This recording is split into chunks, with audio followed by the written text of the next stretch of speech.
All right, all right. Shalom, shalom, shalom to the nation. Right, back at it again through the spirit and power. Yahweh Hashem Shah. Now, before we start this live lesson, I'd like to give all honor, all praises, all glory to our power Yahweh, Bahashem, Yahweh Shah, Bahashem, Rakakwadash. Double honors to our elder apostles and elder bishops that rule well. Citation to the hopeful elect. Citation to the fellow Akim that labor under the apostle doctrine. And to you men, women, and children that sincerely believe. To you I say shalom. All right. So, Lord willing, this is short, edifying, straight to the point. So, Lakia, I'm under the weather today, but this work still got to get done. Right. So, the title of this lesson will be, what did the Lord have in store for the 2/3? What do the Lord have in store for the 2/3? And just pardon me for the noise outside. As you can see, I'm outside on a nice day, on a nice Monday day, and the Lord put it on my spirit to do the work. So if you hear background noise, it's because I'm outside. All right. So the title of this lesson, nevertheless, the title of this lesson will be, what is the plans that the Lord have in store for the 2/3? And this is a reporting regarding judgment, because 2/3 of our people, the Lord got plans of lamentations and woes, not just for the 2/3 of our people, but for the rest of this world, right? It's lamentations and woes. It's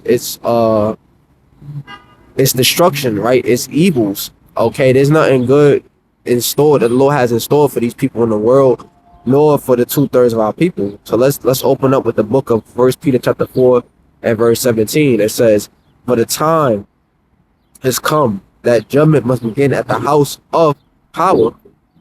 And if it first begin at us, what shall the end be of them that obey not the gospel of power?" Hold on, give me a second.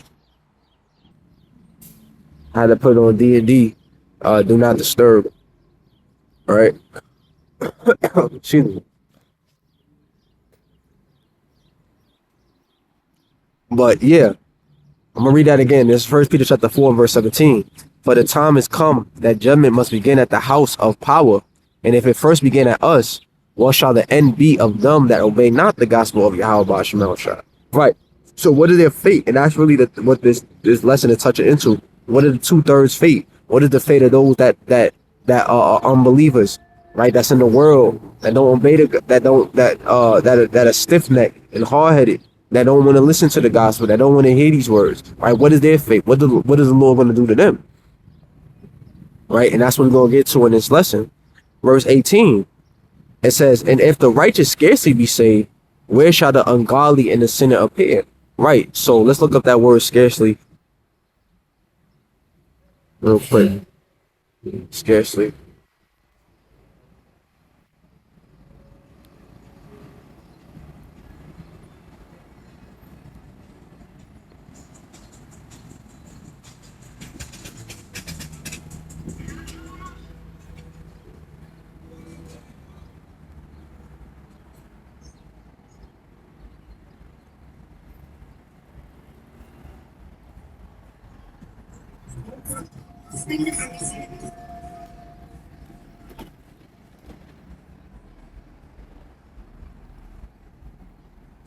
I'm just reading these definitions here. See which one I want to pull out. Uh,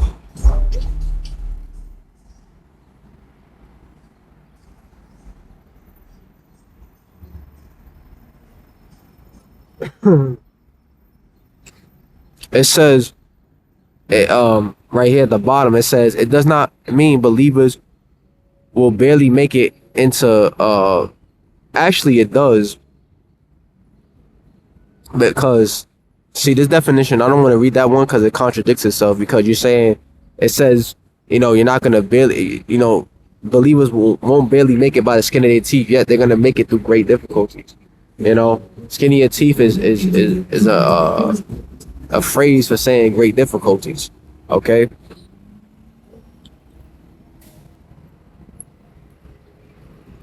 Let me just look up the word scarcely.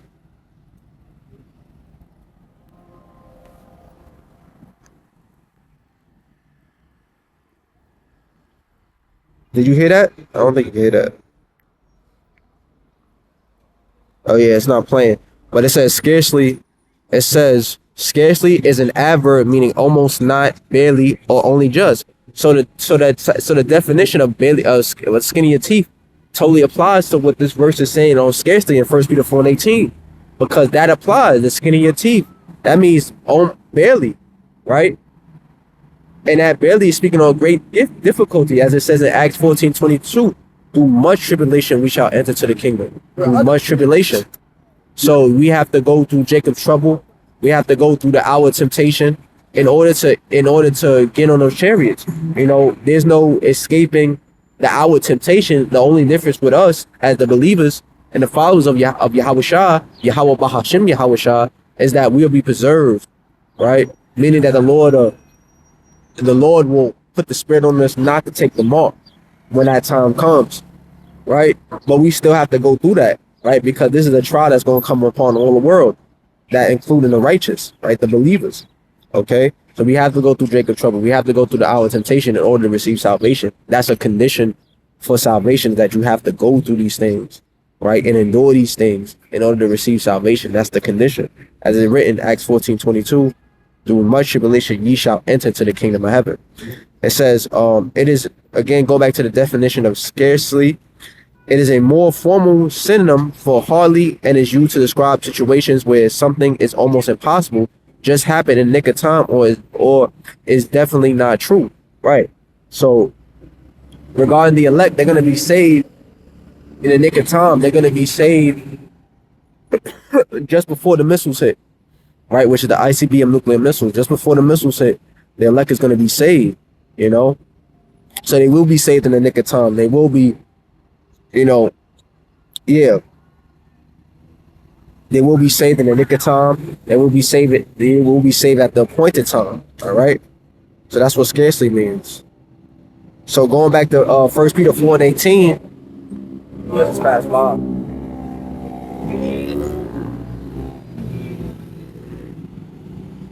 Going into 1 Peter chapter 4 verse 18, it says, "If the righteous scarcely be saved, where shall the ungodly and the sinner appear?" Right. So they're going to be destroyed, because what is the opposite of salvation? Destruction. So the ungodly and the sinners, they're going to be destroyed. They're finished. They're through. There is no hope or no chance for them. 2/3 going to come back in the kingdom, right? Because reincarnation does exist, and the Bible does speak about reincarnation, right? A quick scripture that comes to mind is, I believe, St. John chapter, the 9th chapter, right? Starting at the first verse. Because when they were speaking on the blind man, the disciples asked Yahweh Shah, who the world aimly called Jesus, his true name is Yahweh Shah. The disciples asked Yahweh Shah, did the blind man sin, right? For him to be born blind, right? So you got to think about it like this, right? How can a baby sin when he was just born, unless that soul, right, lived on the earth before? That's the only logical conclusion. That blind man had to live before, right, in order for him to have sinned, because a baby's just born. You know what I'm saying? It couldn't have sinned as an infant, right? It didn't even understand the concept of sin. So the only logical conclusion, the only thing that makes sense is reincarnation, right? Re meaning return, incarnation, the flesh. So that means that reincarnation is spoke about in the scriptures. As you read through first St. John, the 9th chapter, Yahweh Shah cleared it up for his disciples and explained to him that no, he was blind for the work's sake, right? So that Yahweh Shah, Yahweh Bahashim Yahweh Shah name will be magnified once they did the miracle of healing the blind man. But reincarnation is talked about in the scripture, and that's a good example, right? That's a good example. Verse 19, it says, "Wherefore let them that suffer according to the will of Yahweh Bahashim Shah commit the keeping of their souls to him in well-doing, as unto a faithful creator." And that's what the elect have. That's one of the important traits the elect have. As many other traits, honor, integrity, right? But loyalty, right? They're going to stay faithful to their creator. They're going to stay faithful to Yahweh Bahashim Shah. That's why in Revelation 14:4, you know, the elect are called virgins, not a literal version as in they never dealt with they never had sex, but they're virgins in the sense of they never idol worship, right? They never turned away from their power and worshiped another god. Okay, so these pure souls, which they are, the elect, right? They're gonna stay faithful and true to their creator, which is Yahweh Ba'ashem Al. They're gonna stay true to their power. They're not gonna switch up and worship another god. Okay, and they're gonna commit themselves into well doing. They're not gonna get weary in well doing. They're gonna commit themselves, right? They're gonna stay the course, and that's why they are the elect, because the elect is gonna stay the course and endure to the end. That's why they're gonna get saved, as it says in Matthew 24:13, right? He who endured to the end, the same shall be saved, and that's the elect, because the elect is going to stay the course. They're going to endure to the end, and in return, their reward is salvation. They're going to get saved, among other things. You know, they're going to get a crown, the kingdom of heaven, right? The pledges within the kingdom, pledges forevermore. As it says in Psalms 16:11, thy right hands are pledges forevermore, a physical crown, right? Rulership, slaves, handmaidens, servants, really, because slaves is servants, so servants, handmaiden, right? Wealth, power, status. This is what the elect are going to receive in the kingdom. All right, and this is their reward for staying the course and enduring to the end. All right, so let's go into the book of Second Esdras, chapter 8. See if I can find it here.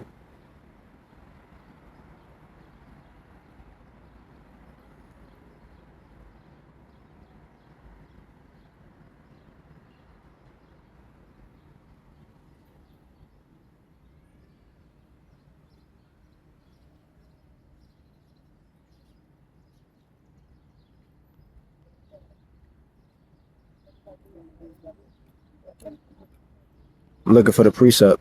There it is. Second Esdras. I start at verse 50. This is important. Second Esdras chapter 8 and verse 50. For many great miseries shall be done to them that in the latter time shall dwell in the world. Right? We in the end times right now. You know, Matthew 24 chapter give you the signs of they give you the signs that we're in the end times before the coming of the Lord. Also, Second Timothy, the 3rd chapter, gives you signs of how these people will act and behave. But also give you a clear indication that we're in the end time. So we're in the last days. The last day just means we're at we're at the end, the very end, the very end of Esau, Edom, so-called white man rulership. Because, you know, the last days started when Yahweh Shah, you know, was in the flesh, came in the flesh 2,000 years ago, because he came at the end. He came at the end, right? But now we at the very end of the end. Salakia.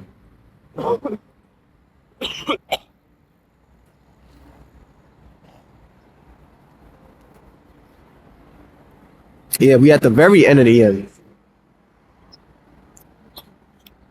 So, yeah, we know the last days that's being spoken about here. We're speaking about right now, because we're living in the last days, right? As it says in Second Esdras, the 9th chapter, the 1st verse, measure thou the time diligently.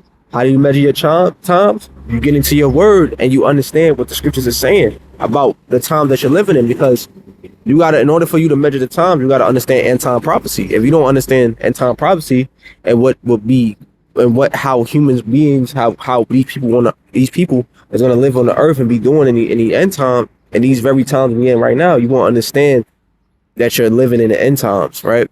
Like I said, Matthew the 24th chapter gives you clear signs that you're living in the end. Second Timothy, the 3rd chapter, I believe, right? Give you clear signs, a couple verses on down, from verse 1 on down, give you clear signs that we're at the end. Because it talks about how these people are going to act and behave, man. So we're at the end right now. So it says again, for many great misery shall be done to them that in the latter time shall dwell in the world.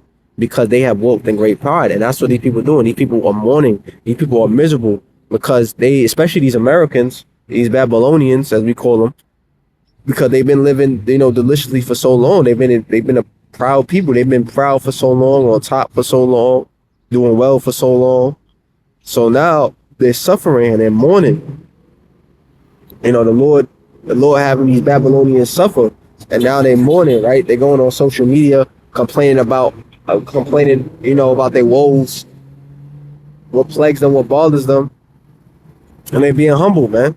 This proud ass nation is being humble, you know, being humble, man. And a good indication, if I could find the video, you seen an eagle. You see the eagle eating out the damn trash, man. And that's America, aka Babylon the Great.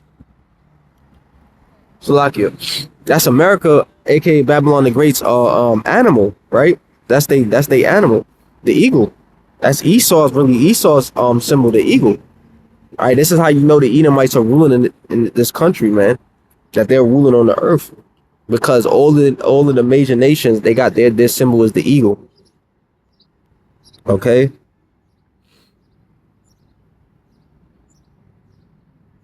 So let me see if I can find that clip. Give me a second. Just to prove a point. Just to bring the point home. Let me see if I can find this clip. Salakia, I don't have any internet right now. I don't have any service right now. But I believe the channel is called The Hopeful Elect, right? The brother that be sharing the clips, He'd be sharing the clips. And it was a clip that he shared on his page of an eagle, right, eating out the trash, letting you know that America's pompousness is glory, right, is golden days or golden years are behind them, right, that this country is getting humble, because eagles are known for being a proud animal. So America is being humble, this proud. So when you see that clip and it says on the channel The Hopeful Elect, when you see the clip of the eagle eating out the trash can, that's a clear indication that this country is being humble, man. Right? That this country is being humble. All right? That these people are being humble, and they're crying about it, and they're suffering. But good for them. But hey, this is the plans of the Lord. This is what the Lord got in store for 2/3 and the majority of these people, man. They're getting humble right now. They're getting fucked up right now. They're getting destroyed right now. And ultimately, they're gonna face the ultimate judgment, which is that thermonuclear destruction. All right, so yeah, this proud nation is being humbled right now. That's why that clip of the eagle eating out the trash can is a token that the Lord is humbling this place. That's why shit is going up the shit. That's why things are so difficult in America. It's so fucked up. The economy's so fucked up and things are not going right in this country because the Lord is humbling this place. The Lord is judging this place, right? Whether people want to hear or forbid, the Lord is judging this place, man. And it's only going to get worse from here. Trust me. It's only going to get worse. It says, verse 51, but understand thou for thyself and seek out the glory for such as be like unto thee. Right? So our main concern, our focus is supposed to be on prophecy and seeking to do the will of Yahweh Bashim Shah, seeking to please the Lord, right? Seeking out these scriptures, seeking out prophecies, seeking out the lessons, right? These are the most important things, right? Everything else is really a distraction. Now we know we got lives, we got family, we got work, we got downtime. But like I said in a previous lesson, it's all in balance.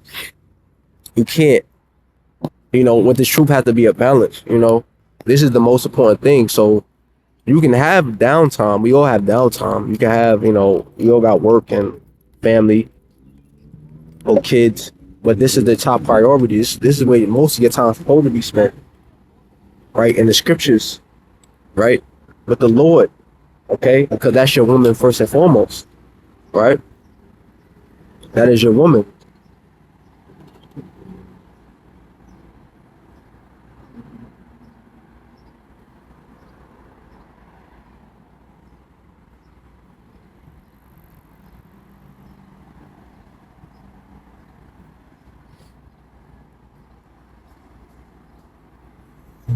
You know?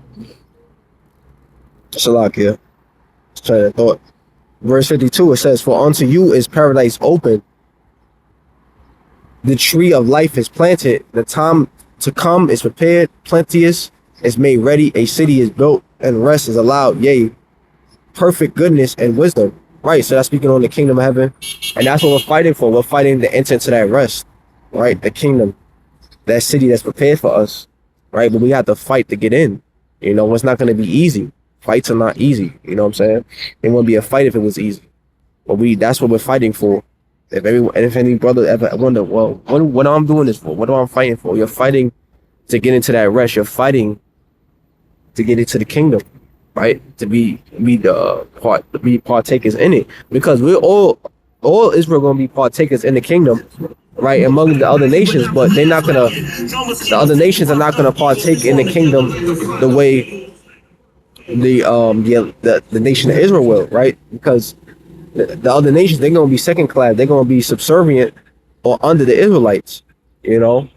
And even amongst the Israelites, right? You so-called Black, Latino, and Native Americans, Black, Latinos, and Native Americans, right? We're Israelites. There's gonna be a ruling class of us amongst the Israelites, which is gonna act as like the elites, right? That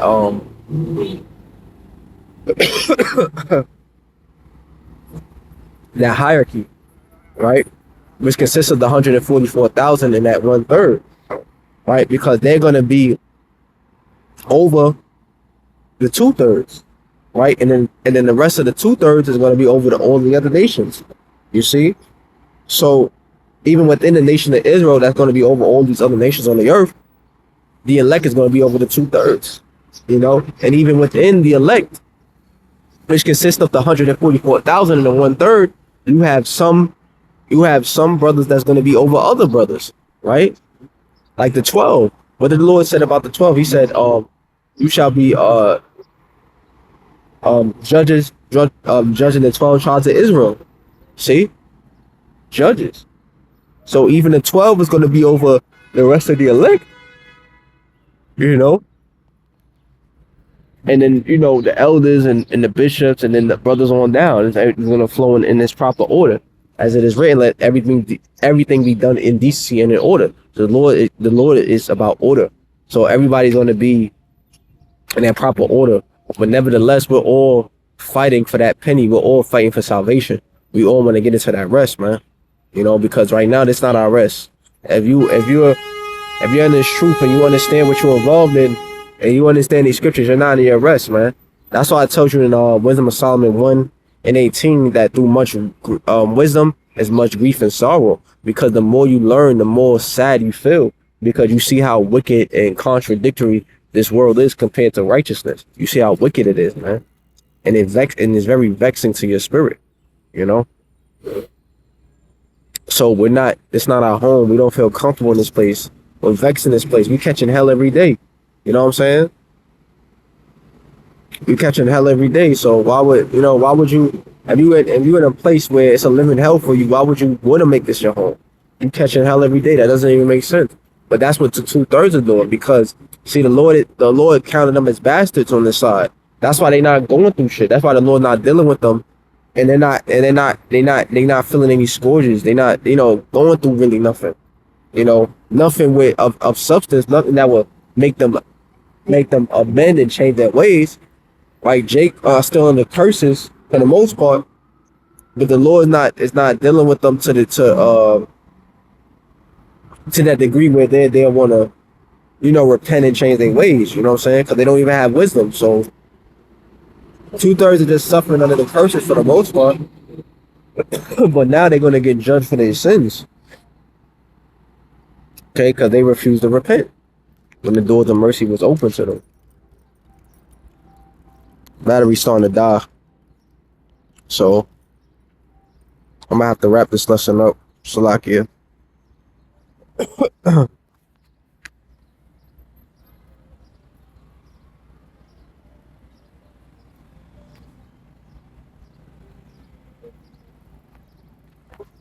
Salakia. Verse 53. The root of evil is sealed up from you, weakness and the moth is hid from you, and corruption is fled unto hell to be forgotten. Sorrows are past, and in the end is true the treasures of immortality. Right. So because now in the kingdom of heaven, you're gonna be able to enjoy your immortality. You're gonna be able to enjoy you having those new bodies and you living in the kingdom and having all eternity. That's infinite amount of time to enjoy, the kingdom, because now you got those new bodies, as is written. Oh, death is swallowed up in victory, right? Oh, death weighs your sting, for death is swallowed up in victory. Why? Because you got the new bodies and you can't die. Once the Lord come back and change these vile bodies, we will never experience death again. We'll never experience sickness again. We'll never experience aging again. We'll never get injured again. Okay? And we'll be immortal and live forever. And the Lord is going to extend the days so where we can enjoy our immortality. Right? Sorry if I sound like I'm speeding. I just want to get through it because I'm at 2%. It says, and therefore ask thou no more questions concerning the multitude of them that perish. Right? Because it's going to be more that perish that is saved, as it tells you in 2nd Ezra, the 7th chapter. So only a few is going to make it. Right? I'm about to continue this lesson, but verse 56. For when they had taken liberty, they despised the Most High, thought scorn of his law, and forsook his ways. Moreover, they have trodden down his righteous, and said in their heart that there is no power, yea, that knowing they must die. For as the things foresaid shall receive you,